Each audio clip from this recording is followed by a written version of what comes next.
Anne Romanoff sur Europe 1. Samedi Romanoff, 11h, midi et demi, chaque samedi. Chris Deslandes, vous êtes penché sur le nouveau gouvernement?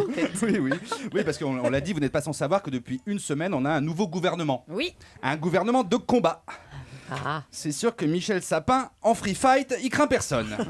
Tremble Europe. Christiane Taubira en ranger treillis avec un casque lourd sur le chignon, ça peut faire flipper. C'est un gouvernement en phase avec les Français, c'est un gouvernement resserré, comme nos ceintures.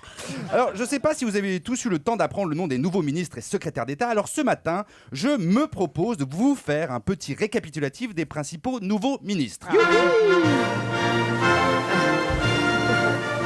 Sur proposition du Premier ministre, Monsieur le Président de la République a nommé ministre de l'écologie, du développement durable, de l'énergie, de la vengeance qui se mange froide et des femmes plaquées par leur mari pour une pain-beige plus jeune, Madame Ségolène Royal.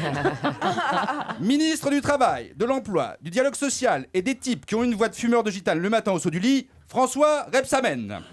Ministre des droits des femmes, de la ville, de la jeunesse, des sports, des portes qui grincent, des frigos à dégivrer et des courants d'air, Najat Vallaud-Belkacem. Ministre de l'éducation nationale, de l'enseignement supérieur, de la recherche et sosie officiel de Charles Berling, Benoît Hamon. Et enfin, secrétaire d'État chargé du commerce, de l'artisanat, de la consommation, de l'économie sociale et solidaire, des crèmes glacées et de l'harmonisation des digicodes, Valérie Fournéron. Voilà, c'est toujours un peu déroutant de voir des ministres qui passent d'un ministère à l'autre comme ça du jour au lendemain. Prenez Bernard Cazeneuve par exemple. En 22 mois, le type, il a été successivement ministre des Affaires européennes, ministre du budget et depuis la semaine dernière, ministre de l'Intérieur.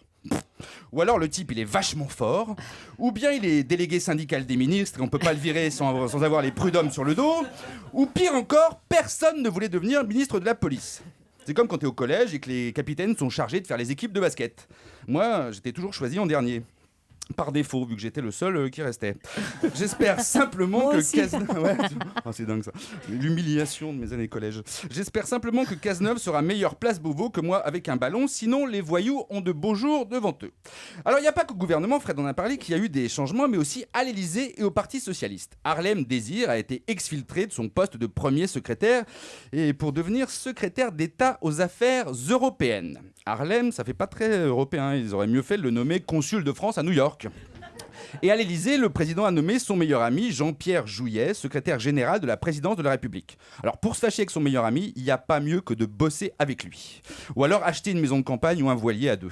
Moi, je travaille jamais avec mes amis, jamais. En même temps, ce sont eux qui veulent pas. Enfin, j'en ai de moins en moins. Enfin, j'espère seulement que ce gouvernement de combat sera celui d'Austerlitz et pas celui de Waterloo, sinon ça risque de valser. Maintenant que les guerres deviennent des valses de